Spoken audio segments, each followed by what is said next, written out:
Assalamualaikum dan salam sejahtera. Saya Syahmi Azli selaku wawancara pada hari ini. Okey, baiklah. Sekarang saya akan bertemu seorang saudari yang bernama Damia, okey, yang berasal daripada Kuala Lumpur. Okey, terlebih dahulu saya ingin ucapkan terima kasih kepada saudari Damia kerana sudi meluangkan masa untuk hadir bual bicara pada hari ini. Okey, baik. Jadi apa khabar saudari Damia? Alhamdulillah kalau baik. Okey, baiklah, memandangkan dunia sekarang ini sangat canggih dengan adanya teknologi seperti alat kosmetik untuk mencantikkan diri. Jadi tajuk yang ingin saya bahaskan berkenaan dengan hukum pembedahan kosmetik boleh atau tidak dalam Islam. Okey, jadi bolehkah saudari Damia memberikan sedikit pandangan dan juga pendapat daripada saudari sendiri? Okay, Assalamualaikum dan salam sejahtera. Terima kasih kepada saudara Syahmi Azli kerana memberi peluang untuk saya berkongsi. Okey, seperti yang kita sedia maklum, pembedahan kosmetik atau dikenali sebagai pembedahan plastik ini dia mula dikenali pada pertengahan era perubatan. Baik. Pembedahan plastik ini juga merangkumi dalam dua keadaan. Yang pertama, keadaan pembedahan untuk merawat pemandangan luaran yang disebabkan oleh faktor kecacatan ataupun kemalangan. Yang kedua adalah pembedahan yang bertujuan untuk menambahkan kecantikan lah luaran manusia berdasarkan nafsu mereka lah, macam tu. Okey, hukum pembedahan kosmetik ni kalau dalam hukum asalnya, contohnya seseorang itu dia nak cantik, so dia buat pembedahan plastik atas sebab sengaja untuk kelihatan lebih cantik lah. Dari segi itu hukumnya memang haram lah kerana ia telah mengubah ciptaan Allah macam tu. Okey. Tetapi ada juga pendapat yang menyatakan harus kalau pembedahan plastik tu atas tujuan untuk merawat segala keaiban atau kecacatan yang memalukannya, menyakitinya ataupun menyebabkan pergerakannya lambat lah sekalipun terpaksa mengubah kejadian Allah tersebut. Contoh-contohnya seseorang itu dia mengalami patah hidung, ataupun dia nak membuang gigi yang menyebabkan kesakitan dalam mulut dia, ataupun seseorang itu nak menghilangkan lemak yang berlebihan dalam badan dia yang menyebabkan dia sakit lah badan dia macam tu. Dan yang terakhir ataupun saya bagi contoh lah yang macam seseorang itu mengalami kemalangan di muka dan menyebabkan muka dia tu berlubang. Jadi bila muka dia berlubang tu menyebabkan kecacatan lah pada muka dia. Jadi doktor akan sarankan untuk mengambil lemak daripada peha, ditampalkan ke pipinya. Itu adalah satu pembedahan yang diharuskan lah untuk seseorang itu melakukan pembedahan itu. Okey. Jadi dengan nasihat doktor tadi, seseorang itu harus melakukan pembedahan tersebut bagi mengelakkan perkara tu memalukan atau mengaibkan seseorang itulah. Macam tu. Jadi atas nasihat daripada doktor lah. Ya, betul. Dan ada juga pembedahan kosmetik yang dilarang oleh Allah jika dilakukan dengan sengaja macam tu. Contoh-contohnya menipiskan bibir, mulut ataupun hidung, memancungkan hidung. Dengan sengaja lah. Dengan sengaja. Ataupun seseorang itu menjarak-jarakkan gigi dia atas tujuan kecantikan. Macam tu. Yang ketiga, seperti memakai kantar lekap yang berwarna tanpa tujuan rabun ataupun sengaja untuk cantikkan mata macam tu. Baiklah, itu sajalah perkongsian yang saya dapat kongsikan pada hari ini berkenaan tajuk hukum pembedahan kosmetik ini. Okey, baik. Jadi terima kasih kepada saudari Damia. Okey, baik. Alhamdulillah. Nampaknya setakat ini saja buat bicara kita pada hari ini.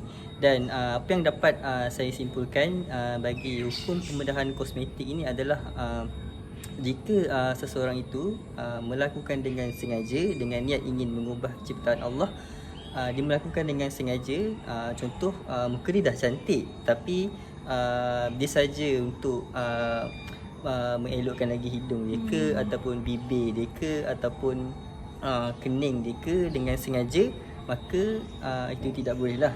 Dan hukumnya harus jika atas sebab dia mudarat dan keaiban pada diri dia, memalukan. Contohnya dia aksiden dan dia ada luka, dan luka itu terkena pada hidung dia ke atau sebab patah tulang hidung dia ke, jadi maka dibolehkan dan diharuskan untuk dia merawat dan berjumpa doktor, dan disebabkan atas nasihat doktor dia perlu merawat dan memperbaiki dan mengubahlah wajah dia.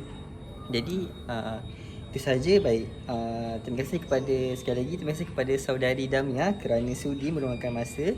Okey, baik, semoga kita bertemu lagi di lain hari dan waktu. Okey, baik, Assalamualaikum. Assalamualaikum warahmatullahi wabarakatuh.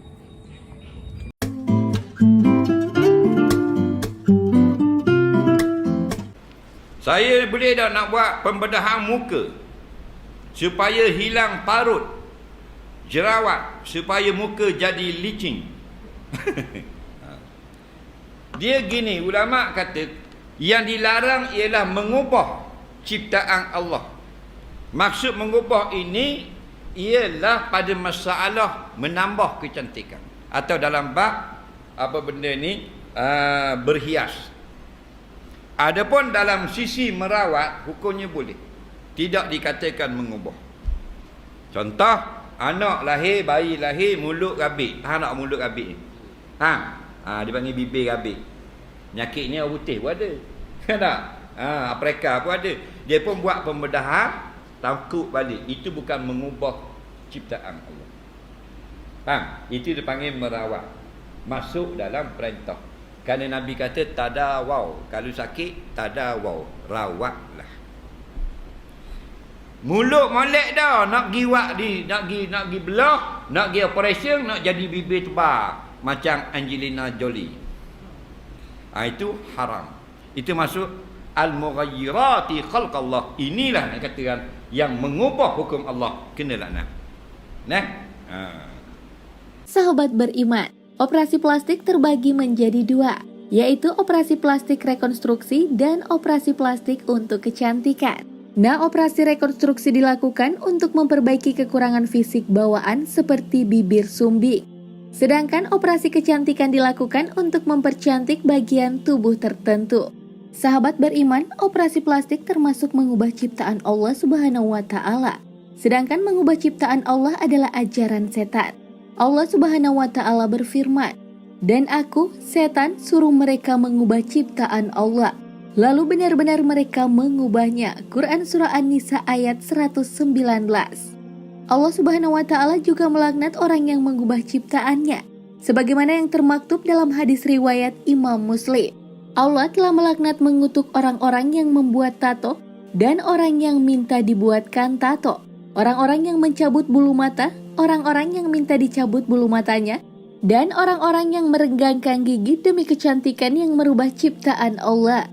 Hadis riwayat Muslim. Nah, sahabat beriman, dalam hadis ini jelas disebutkan bahwa perkara mengubah ciptaan Allah seperti mentato, mencabut bulu mata, dan merenggangkan gigi dengan tujuan memperindah diri diharamkan. Namun apakah semua kategori mengubah ciptaan Allah diharamkan? Mayoritas ulama fikih berpendapat bahwa pengubahan ciptaan Allah Subhanahu wa Ta'ala diperbolehkan dalam 3 hal. 1. Ciptaan Allah itu bersifat tidak permanen, seperti umumnya sifat benda, misalnya mengubah kayu menjadi kursi. 2. Ciptaan Allah itu bersifat permanen, tetapi pengubahannya tidak permanen, bisa kembali seperti semula, misalnya menyemir rambut dan mengenakan kuteks. 3. Pengubahan ciptaan Allah secara permanen karena sakit, tidak normal atau cacat, misalnya bibir sumbing, kulit yang rusak karena terbakar atau tersiram air keras dan sebagainya. Sahabat beriman, perlu diketahui bahwa pengubahan ciptaan Allah yang permanen hanya dibolehkan jika dalam keadaan darurat, misalnya karena sakit atau ada cacat yang bisa membuatnya malu.